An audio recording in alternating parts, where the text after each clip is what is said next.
జై శ్రీరామ్ అండి. రోజుకి భామక్క మీద ఎంతమంది వీడియోస్ చేస్తున్నారండి. తప్పు కాదు, చాలామంది అంట వీడియోస్ చేస్తున్నారంట. అక్క తెగ ఫీల్ అయిపోతుంది, నా మీదే తీస్తున్నారు వ్యూస్ కోసం అని చెప్పేసి చాలా ఫీల్ అయిపోతుంది. ఇంకోటి ఏంటంటే పాపం అక్క గురించి ముందు మీరు తెలుసుకోవాలబ్బా. తెలుసుకోకుండా మీరు ఎలా పడితే అలా మాట్లాడితే ఎలాగ చెప్పండి? హట్ ఎవరు ఇక్కడ? అక్క ఎలా ఉంటుందంటే ఒక్కోసారి ట్రాన్స్పరెంట్గా మారిపోతుంది అనమాట.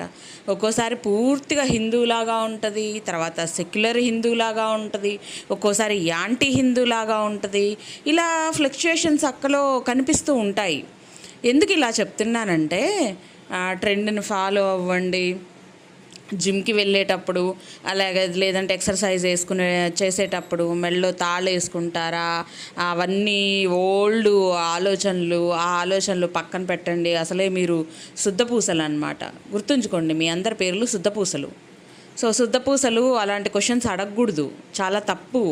అక్క దృష్టిలో మీరందరూ శుద్ధపూసలు కదా. సో చాలా తప్పు, మీరు అలాంటి క్వశ్చన్స్ అసలు చేయకూడదు. పోనీ అక్క ప్రకారం మీరు ఆలోచించండి. మెళ్ళో ఒకవేళ మనం ఎక్సర్సైజులు చేసేటప్పుడు తాళి ఇబ్బంది అని అన్నప్పుడు అసలు ఏమీ లేకుండా ఉంటే పోలా.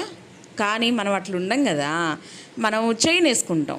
మరి చైన్ డిస్టర్బ్ కానప్పుడు తాళి ఎలా డిస్టర్బ్ అవుతుంది?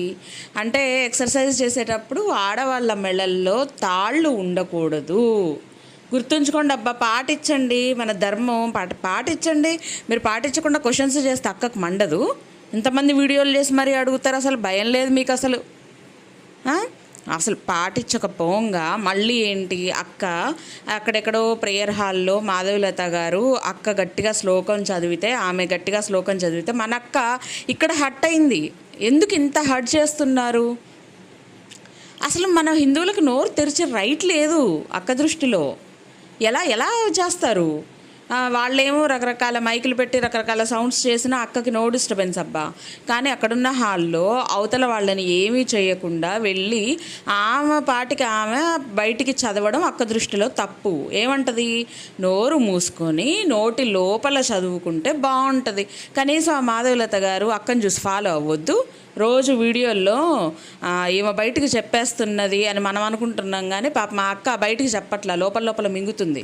హాయిగా కూర్చొని కాలు మీద కాలు వేసుకొని బాస్పట్లు వేసుకొని అక్క ఏదైతే చెప్పాలనుకుంటుందో అది లోపల చెప్పుకుంటే సరిపోతుంది కదా. ఎందుకు వీడియోల్లోకి కొంతమంది క్వశ్చన్ చేస్తున్నారు, ఎందుకు వీడియోస్లోకి వచ్చి చెప్పడం? ఏదనిపిస్తే అది ఒక అద్దం వేసుకొని అద్దం ముందు చక్కగా కూర్చొని లోపల లోపల లోపల లోపల అనుకుంటే అయిపోలే. ఎందుకు వీడియోస్లోకి వచ్చి చెప్పడం? అక్కడ ఏ తప్పు చెయ్యకపోయినా హిందువులంట ఎలా ఉండాలో అలానే ఉండాలంట, తప్పులు చేయకూడదంట. అబ్బబ్బబ్బబ్బా, అసలు హిందువులకి ఏమన్నా మెసేజ్ ఇస్తుంది మళ్ళా?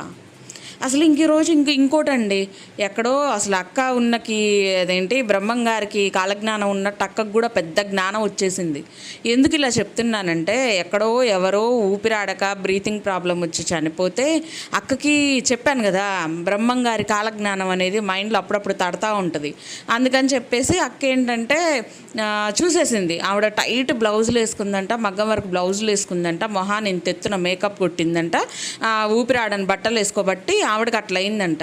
ఎవరికైనా ఎక్కడైనా ఇలాంటి సిచ్యువేషన్స్ జరిగినప్పుడు ఒకసారి అక్కకి ఫోన్ కొట్టేయండి, కాలజ్ఞానం చూస్తుంది కదా. అసలు ఇప్పుడే అసలు పోయినసారి వైరస్ వచ్చి ఇదైపోయిన తర్వాత ఆ వేసిన డోసులు ఏవైతే ఉన్నాయో ఇంజెక్షన్స్వి, వాటి వల్ల బాడీస్లో చాలా తేడాలు డ్యామేజ్లు జరుగుతున్నాయి. అది గవర్నమెంటే నిర్ధారించింది, పలానా ఇంజెక్షన్ వల్ల పలానా ప్రాబ్లం వస్తుంది, చిన్నపిల్లలకు కూడా హార్ట్ అటాక్స్ వచ్చి చనిపోతున్నాయి. అవును, ఈ విషయం మర్చిపోయానబ్బా, ఇది కూడా ఒక పాయింటే కదా.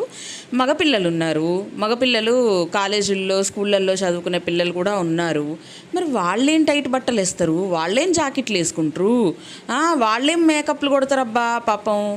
అసలు మరి వాళ్ళకి హార్ట్ అటాక్ రావద్దు కదా, అసలు పోనీ హార్ట్ అటాక్ కాదు సడన్గా చనిపోవద్దు కదా. మరి అక్క ఈ కాలజ్ఞానం పాయింట్ ఎట్లా మిస్ అయింది? కరెక్టే కదా నేను చెప్పింది, ఇప్పుడే గుర్తొచ్చింది నాకు. మరి మగవాళ్ళకి హార్ట్ అటాక్స్ రాకుండా ఏమన్నా ఉంటున్నాయా? వాళ్ళు గట్టిగా బిగిచ్చేటట్టు మగ్గం వరకు బ్లౌజులు వేసుకోరు, తర్వాత మేకప్లు ఇంత మందాన పూసుకోరు. మరి పాపం వాళ్ళకి రావద్దు కదా లెక్క ప్రకారం, అక్క లెక్క ప్రకారం. మరి ఎలా వచ్చింది? వాళ్ళు కూడా సడన్గా ఎలా కుప్పగూలిపోతున్నారు? ఇది క్వశ్చనింగ్ పాయింటే. సరే ఇంత కాలజ్ఞానం నాకైతే లేదనుకో, మళ్ళీ అక్క చెప్తేనే నాకు తెలుస్తుంది. ఇంకో పక్క అక్క బాధ ఏంటంటే రోజు పొయ్యి వచ్చేటప్పుడు ఆడెవరో చెట్టుకి అంట ఫస్ట్ బొట్టు పెట్టిరంట, ఆ తర్వాత చెట్టును కొట్టేయకుండా ఇంటి లోపల ఉంచుకున్నారంట. ఇంకా అసలు నేను ఇన్స్పైర్ అవుతున్న స్టోరీ చెప్తున్నా కొద్ది, ఓ అమ్మా ఏం జరిగింది అసలు ఏం జరిగిందబ్బా అని ఎంత కాన్సన్ట్రేషన్గా వింటున్నా అంటే చాలా కాన్సన్ట్రేషన్గా వింటున్నప్పుడు నాకు మైండ్ బ్లాస్ట్ అయింది. ఏంటంటే ఫైనల్గా అసలు నేను లాస్ట్ చిన్న ముక్కలో చెప్పేస్తాను అనమాట. అక్కంత డెప్త్గా అయితే నేను మీకు చెప్పలేను అనుకో.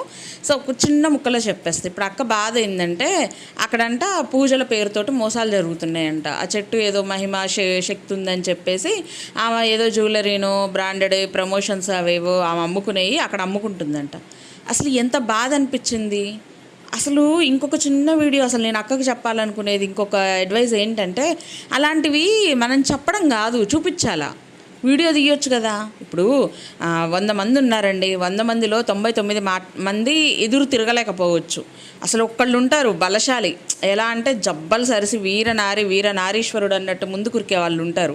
వాళ్ళన్న ధైర్యం చేయాలి కదా. వెనకాలన్న 99 మందికి ఉత్సాహం రావాలంటే ఇలా మాటలతో చెప్తే ఉత్సాహం రాదు. వెళ్ళాలా దారే కదా. ఇప్పుడు చూస్తున్నది ఫస్ట్ నుంచి ఉన్న దారే కదా. కెమెరా పట్టుకొని పోవాలా, ఇదిగో ఈ ఇల్లే, ఇదిగో ఈ చెట్టే, అయిపోయాబ్బా, తెలుస్తుంది కదా. ఇప్పుడు ఎవరైనా మోసాలు జరుగుతున్నాయి అనుకో, ఆ మోసాలు ఎట్లా జరుగుతున్నాయి, ఏం జరుగుతున్నాయి అనేది చెప్పాలి. మనం చెప్తుంటే తెలుస్తూ ఉంటుంది కదా వాళ్ళకి, జనాలకు కూడా మంచిగా వాళ్ళు ఇదవుతారు కదా. అంటే ఓహో కరెక్టే, ఇంత దగ్గర ఈమెనా అనేది.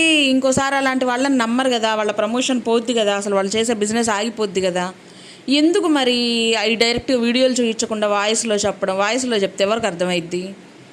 వాయిస్లో చెప్తే అర్థం కాదు. పైగా కిందున్నోళ్ళు పాపం మెసేజ్ రాసేవాళ్ళు అయితే ఇంత బారిన రాస్తారు. అబ్బాబ్బా, మీరు చేసే వీడియోసు హిందువులలో ఉన్న మూర్ఖత్వాన్ని చంపేయాలా, తర్వాత హిందువులలో ఇలాంటి ఇదేంటి ఏదో రాశారబ్బా ఒకళ్ళు విచిత్రమైన కామెంట్. ఇలాంటి వాళ్ళు పుట్టకొస్తూ ఉంటారు. ఫస్ట్ మన కాళ్ళలో గుచ్చుకున్న ముళ్ళు మనం తీసేసుకోవాలి, ఆ తర్వాత పక్కోళ్ళ కాళ్ళలో గుచ్చుకున్న ముళ్ళు గురించి ఆలోచించాలి అంట. అసలు ఇక్కడ ముళ్ళు గురించి ఆలోచించిన అక్క చాలా గ్రేట్. కానీ ఆ ముళ్ళు ఎక్కడ గుచ్చుకుంది, ఎలా గుచ్చుకుంది, అసలు ఆ ముళ్ళుని ఎలా తీయాలి అనేది ఎక్స్ప్లెయిన్ చెయ్యాలి కదా, చూయించాలి కదా. చూయిస్తే వెనకాల ఉన్నోళ్ళు ఆ ముళ్ళు గుచ్చుకోకుండా జాగ్రత్త పడతారు కదా. ఏదో రాజశేఖర సినిమాలో ఏదో మెరుపుతిగా అలా వచ్చి ఇలా పోయినట్టు అలా చెప్పేస్తే ఏం తెలుస్తుంది? ఆ ఏరియా అనేది ఒకటి ఉంటుంది, ఊరి పేరు అనేది ఒకటి ఉంటుంది, లేకపోతే అక్కడ ఆ ఇంటి వాళ్ళ పేరు ఒకటి ఉంటుంది, లేకపోతే అక్కడ షాపే పెట్టిర్రు, అవేవో సామాన్లు అమ్ముకుంటారు అని అన్నారు. మరి దానికి ఒక షాప్ పేరు అయితే ఉంటుంది కదా, కనీసం ఆ పేరన్నా చెప్పాలి కదా. జనాలు మోసపోకుండా ఉంటారు కదా, అలాంటి షాప్లకు వెళ్ళి కొనుక్కోవడం ఆపేస్తారు కదా. మరి అవి ఏవి ఉండవు. ఏదో స్టోరీలో బ్యాక్గ్రౌండ్ ఒక స్టోరీ అల్లేసుకొని చక్కగా ఆ స్టోరీ మీద కూర్చొని పార్క్లో కూర్చొని చక్కగా ఒక అరగంట సేపు వీడియో లాగిచ్చామంటే జనాలు ఉన్నారు, గొర్రెలు నమ్మేస్తారు. నమ్మేసి చక్కగా మనకు వ్యూస్ వచ్చేస్తాయి, మనకు డబ్బులు వచ్చేస్తాయి. అసలు ఇంత టెక్నాలజీ అక్క చాలా ఉపయోగిస్తుంది అబ్బా నిజంగా. అంటే మీరందరూ నా మీద పడిపోవచ్చు, ఏంటి బామక్కకి ఇది చేస్తున్నావు, అలా చేస్తున్నావు, ఇలా చేస్తున్నావు, అలా మాట్లాడుతున్నావు, ఇలా మాట్లాడుతున్నావు అని.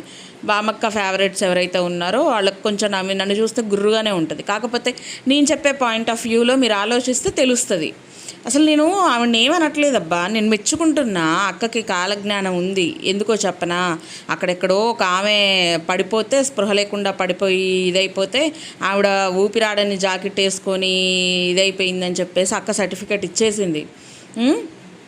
కాలజ్ఞానమే అది, కాలజ్ఞానం ఉంది అని చెప్తున్నా. అది మెచ్చుకోవడమే కానీ తిట్టడం కాదు కదా. ఇంకోటి ఏంటంటే హిందువులందరూ మేల్కోవాలి, హిందువులు ఇలాంటివి చేయొద్దు అలాంటివి చేయొద్దు అని చెబుతూనే ఎక్కడో చీర కట్టింది అలా చేసింది అని చెప్పారే కానీ వీడియో చూపించలేకపోయారు. సో ఇదొకటి తెలుసుకోవాలి ఫస్ట్. ఇంకొకటి ఏంటంటే మన హిందువులకి నోరు తెరిచే హక్కు లేదా? అక్కడ ఉన్నది ఒక ప్రేయర్ హాల్ అన్నప్పుడు చక్కగా పోయి మన కంఠస్థంతో చక్కగా ఒక పద్యము లేకపోతే ఒక గీతా సారాంశము ఇలాంటివి ఏవి మనం మాట్లాడితే హక్కు లేదా? మనది ఉన్నదే హిందువుది, అసలు మన భారతదేశమే హిందువులకి. అలాంటిది అక్కడ కూడా మనకి మాట్లాడే హక్కు లేదా? మన దేవుళ్ళ గురించి దేవతల గురించి ఒక ఇది పాడుకునే ఒక చదువుకునే హక్కు ఏది లేదా చెప్పండి? మరి ఇంత హక్కులు లేకపోతే అది ఆ అక్క చెప్తేనే తెలుస్తుంది. ఆ హక్కులు కూడా లేవు హిందువులకి. మనం చదువుకోవద్దు, దేవుణ్ణి మనం గట్టిగా పిలవద్దు అన్నమాట. లోపల లోపల దేవుడా దేవుడా అది ఇంకమ్మో మళ్ళీ మీకు వినిపించేస్తుంది. నేను లోపల లోపల అనుకోవాలి కదా. సో అలా ఎలా అనుకోవాలనేది అక్క కొంచెం వీడియోస్ చేసి చెప్తే బాగుండు. ఎలా చేస్తారులేండి, ఒకవేళ చెప్పాలంటే మళ్ళీ మాట్లాడాలి కదా. మాట్లాడకుండా లోపల లోపల ఎలా వీడియో చేసుకోవాలి, లోపల లోపల ఎలా మాట్లాడుకోవాలనేది ఏమన్నా ట్రైనింగ్ క్లాసెస్ ఇస్తే మేము జాయిన్ అవుతాం. ఎందుకంటే మేము అక్క ఫాలోవర్స్మి కదా, ఫాలో అవుతూనే ఉండాలా. కాబట్టి అలాంటి వీడియో ఏదన్నా పెడితే మేము దాన్ని చూసి నేర్చుకుంటాం అన్నమాట. సో నేను నిజంగా చెప్తున్నానండి, అసలు ఇప్పటిదాకా నేను మాట్లాడాను కదా, నేను నిజంగా నాకు ఒకటి అనిపిస్తుంది. హిందువులం అయ్యుండి హిందువులని మేల్కొల్పాలి. ఏ విషయంలో మేల్కొల్పాలి? మనమంతా యూనిటీగా ఉండాలి. మనం ఇలాంటి వాటికి అన్యాయాలకి ఎదురు తిరగాలి. మనమంతా ఒక దానికోసం పోరాడాలి. మనం ముందుకు రావాలి అనేది మనము చెయ్యాలి. దాంట్లో తప్పులేదు. కానీ ఎప్పుడైతే హిందువుల మీద హిందువులే తిట్టుకుంటూ, వాళ్ళని తిట్టుకుంటూ, వీళ్ళని తిట్టుకుంటూ, ఏదో ఇప్పుడు చెట్టుకు చీర కట్టేసి పసుపు కుంకుమ పెట్టేసి పూజలు చేస్తున్నారే అనుకోండి, అది సోషల్ మీడియాలోకి తీసుకొని రండి వీడియో రూపంలో. ఇంకోసారి 10 మంది అలా మోసాలు చేయకుండా ఉంటారు. అది కరెక్ట్. కూర్చొని మాట్లాడితే కరెక్ట్ కాదు. అలాంటప్పుడు చెప్పొద్దు. కూర్చొని మాట్లాడితే కరెక్ట్ కాదు. వీడియో లేకుండా, ఆధారం లేకుండా, సాక్ష్యం లేకుండా చెప్పినంత మాత్రాన హిందువులు నమ్మేస్తారా? మరి మనం హిందువులమే కదా. అలా చెప్తే మీరు నమ్మేస్తారా? నిజంగా ఉందని మీరు నమ్మేస్తారా? అదేది మరి సాక్ష్యం ఏది? సాక్ష్యం కూడా లేకుండా, ఒక పేరు లేకుండా, ఊరు లేకుండా ఏదో స్టోరీ క్రియేట్ చేసి చెప్తే మీరంతా ఇంకా కింద భజన చేసుకుంటూ కూర్చుంటారా? ఒక ఆడమనిషి అయ్యుండి చక్కగా ఇచ్చిన ప్రేయర్ హాల్లో ఏదైతే మనకి ఇచ్చారో, ఇది యూజ్ చేసుకోవచ్చు, ఇలా చేసుకోవచ్చు అని చెప్పారో, అది ఆవిడ యూజ్ చేసుకున్నారు. చక్కగా మంత్రం పఠించారు. దాంట్లో తప్పేంటి? అసలు ఆవిడ చేసింది తప్పే కాదు. ఇంకా ఆవిడకి మనందరం ఏమంటారు, మనలో ఒక ఆడ మనిషి పొయ్యి స్వతంత్రంగా ధైర్యంగా వెళ్ళి కూర్చొని చేసిందంటే మనమందరం క్లాప్స్ కొట్టాలి, ఎంకరేజ్ చెయ్యాలి. ఇలానే ఉండాలి హిందువులం. మన స్వాతంత్రం మనం పోగొట్టుకోవద్దు, వాళ్ళకి ఎంత ఉందో హక్కు మనకు కూడా ఉంది అనేది మనం నిరూపించుకోవాలా. కానీ ఇక్కడ అక్కొచ్చేసి నోరు మూసుకోండి, ఇంట్లో చేసుకోండి, అవసరమా ఈ ఓవర్ యాక్షన్స్, ఇవన్నీ ఏంటి అంటే ఎటు నుంచి ఎటు తీసుకెళ్తున్నట్టు జనాల్ని. సో నాకు ఇది కొంచెం ఇబ్బంది అనిపించింది. మీరు ఆలోచించండి. మీరు ఎంతసేపటికి గుడ్డిగా ఫాలోవర్ లాగా ఆలోచించకండి, ఒక హిందువులాగా ఆలోచించండి. అప్పుడు మళ్ళీ నాకు చెప్పండి కరెక్టా కాదా అని. అంతేగాని ఏదో చెప్పారు కదా అది నిజమే అన్నట్టు తలూపకండి. సో ఇదబ్బా ఈరోజు నేను చెప్పాలనుకునేది అయితే వీడియో. సో ఈ వీడియో నచ్చినట్టయితే లైక్ చేయండి, షేర్ చేయండి, అలాగే సబ్స్క్రైబ్ చేసుకొని పక్కనే ఉన్న బెల్ కూడా కొట్టేయండి. అప్పుడే నేను చేసే వీడియో నోటిఫికేషన్స్ మీ దాకా వస్తాయి. Thank you so much for watching. ఇంకో మంచి వీడియోతో మేము ముందుకు వచ్చేస్తాను. బాయ్.